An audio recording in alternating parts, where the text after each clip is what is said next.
अस्सलाम वालेकुम। अच्छा फ्रेंड्स, आज हम मोडबस आरटीयू पे कम्युनिकेशन करवाएंगे S7 1200 PLC की टेम्परेचर ह्यूमिडिटी ट्रांसमीटर के साथ। हमारे पास एक टेम्परेचर ह्यूमिडिटी ट्रांसमीटर है जो कि 4 वायर है। ठीक है, इसकी रेड वायर जो है वो 24 वोल्ट पॉजिटिव है, ब्लैक जो है वो नेगेटिव है, येलो जो है वो RS485 पॉजिटिव A1 जिसको बोलते हैं, और जो ग्रीन है वो हमारी RS485 की नेगेटिव है जिसको BB बोलते हैं। अच्छा, इसके बाद हम आपको सबसे ले चलते हैं कि इसकी सेटिंग्स कैसे करनी है। ठीक है, हमारे पास इसका जो बॉड रेट है बाय डिफ़ॉल्ट वो है 9600, और इसके अलावा जो इसका हमारे पास एड्रेस है वो है इसका 1।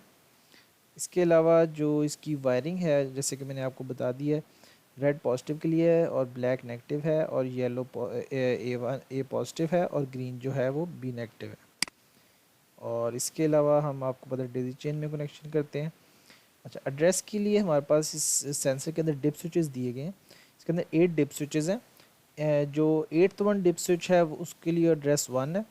तो और इसी तरह आगे 7 पे अगर करेंगे, 7 को ऑन करेंगे तो आपके पास एड्रेस 2 आ जाएगा। तो मैंने जो एड्रेस यहाँ पे यूज़ किया वो 1 यूज़ किया, और 8th जो डिप स्विच है उसको मैंने ऑन किया। ये इसकी लोकेशन है जहाँ पे डिप स्विच आपके मौजूद है। अच्छा, प्रोटोकॉल, उसके अलावा हमारे पास मोडबस आरटीयू का प्रोटोकॉल हमने यूज़ किया, और जो स्टार्ट बिट है और स्टॉप बिट है वो 1 है। डाटा बिट हमने 8 यूज़ किए हैं, और पैरिटी हमारे पास 0 है। ठीक हो गया। और अच्छा, मोस्ट इम्पॉर्टेंट थिंग जो इसमें होती है RS485 की कम्युनिकेशन के लिए, वो आपका रजिस्टर एड्रेस होता है जिस पैरामीटर को आपने उठाना है। हमारे पास इसमें 2 पैरामीटर्स हैं, टेम्परेचर एंड ह्यूमिडिटी।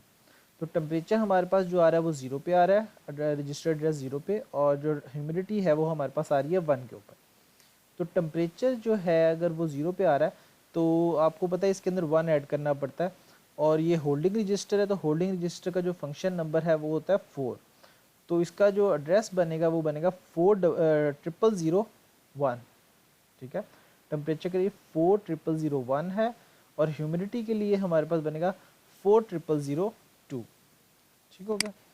अच्छा, ये मैंने आपको बता दी सेटिंग। बेसिकली इस मोडबस आरटीयू की कम्युनिकेशन के जो ये लेक्चर है इसके 2 पार्ट्स हैं, एक ये सॉफ्टवेयर कॉन्फ़िगरेशन वाला है और एक है हार्डवेयर कॉन्फ़िगरेशन। आज हम बात करेंगे सॉफ्टवेयर कॉन्फ़िगरेशन की, और नेक्स्ट वीडियो में हम आपको दिखाएंगे कि इसकी हार्डवेयर कॉन्फ़िगरेशन कैसे की जाती है। अच्छा, नेक्स्ट अब हम मूव करते हैं अपने सॉफ्टवेयर के अंदर जिसके अंदर हमने इसकी कम्युनिकेशन करवानी है। हम यूज़ कर रहे हैं टिया पोर्टल V16, और हमारे पास PLC है 1211। ठीक है। अच्छा, जैसे कि आपको प्रीवियस लेक्चर्स में मैंने बताया हुआ है कि PLC को कैसे कनेक्ट करना है और उसके साथ मॉड्यूल को कैसे कनेक्ट करना है। हमने एक PLC कनेक्ट किया हार्डवेयर में से, ठीक है, यहाँ से CPU में से, ठीक है, जिससे ही PLCs आ रही हैं आप PLC कनेक्ट कर लेंगे। PLC कनेक्ट करने के बाद आप साथ में मॉड्यूल भी कनेक्ट कर लेंगे। हम यहाँ से आपको सेटिंग्स बता देते हैं कि आपने कौन सी जो सेटिंग्स हैं उनको करना है। तो इसके बाद आप जाएंगे RS485 के मॉड्यूल के ऊपर। मॉड्यूल के ऊपर क्लिक करने के बाद आपके पास यहाँ पे आ जाएगा हाफ डुप्लेक्स 2 वायर। ठीक है, इसके बाद ये सेटिंग्स आपने चेक कर लेनी है, ये सेटिंग्स आपने इसमें करनी है। बॉर्डर आपने ये सेलेक्ट करना है, पैरिटी आपने ये सिलेक्ट करनी है, और डाटा बिट्स आपकी 8 होंगी, और स्टॉप बिट 1 होगी, पैरिटी 0 होगी, और बॉर्डर आपका होगा 9600। ठीक हो गया। अच्छा, उसके बाद आप आएंगे मेन के ऊपर।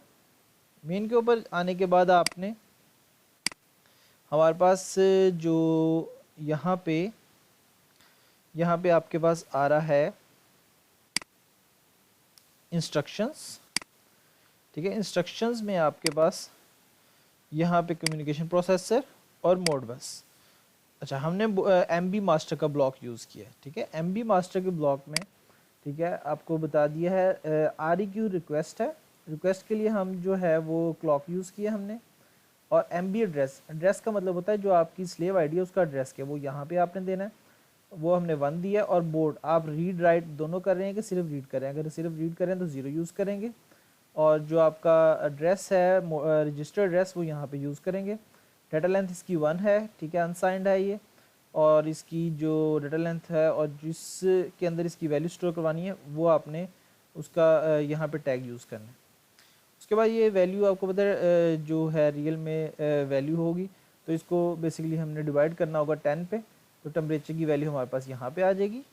और साथ ही साथ हमारे पास, अच्छा एक और चीज़ इसमें बहुत इंपॉर्टेंट है, MB मास्टर के अंदर अगर आपने 2 से 3 पैरामीटर्स उठाने हैं और 2 डिफरेंट ब्लॉक्स यूज़ करने हैं, तो ब्लॉक का जो DB एड्रेस है वो DB एड्रेस दोनों DBs का सेम होगा। ये बहुत इंपॉर्टेंट है, ठीक। अच्छा, इसके बाद हम नेक्स्ट हमने एक ब्लॉक यूज़ किया, वो भी हमने MB मास्टर ही इसी तरह ब्लॉक यहाँ से अपने कॉपी करके यहाँ पे पेस्ट कर देना है। उसके बाद आपने इसका एड्रेस भी 1 ही रखना है, मोड भी 0 रखना है। इसका जो हमने अब पैरामीटर उठाना है वो ह्यूमिडिटी है। ह्यूमिडिटी के लिए हमारे पास जो एड्रेस था वो 40002 है, ठीक है। तो ह्यूमिडिटी हमारे पास यहाँ पे आ जाएगी। अच्छा, इसके बाद आपने जो है वो कम्युनिकेशन कॉम लोड का ब्लॉक जो है वो इसी तरह आपने यहाँ पे जाना है, मोड बस पे जाना है, कॉम लोड का ब्लॉक यहाँ पे आपने पेस्ट कर देना और आपने स्टार्टअप OB एक बनानी है, OB100 के अंदर आपने जो है ये ब्लॉक पेस्ट करना है, OB100, ठीक है। जैसे ऐड न्यू ब्लॉक्स में जाते हैं, मैं आपको बताता हूँ कैसे करते हैं ये। ऐड न्यू ब्लॉक पे जाएंगे, स्टार्टअप पे जाएंगे, ठीक है।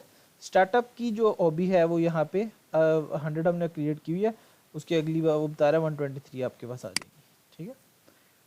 उसके बाद आपने रिक्वेस्ट के लिए ब्लॉक को एनर्जाइज करने के लिए आपने जो है वो ये यूज़ किया एक।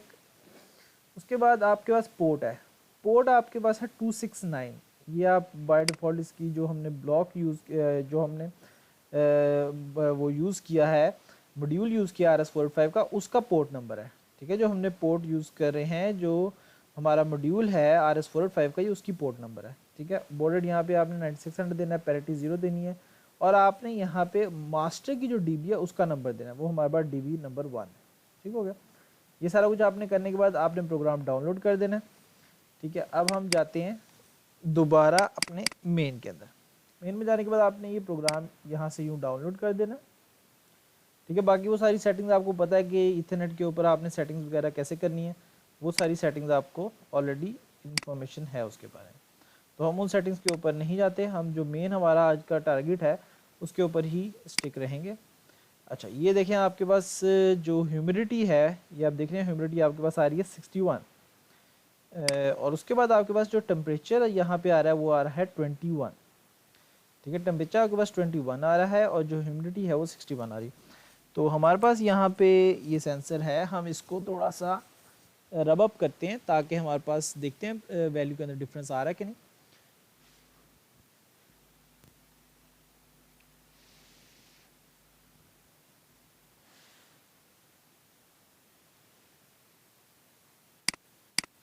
ये हम देखते हैं, ये आपके पास वैल्यू,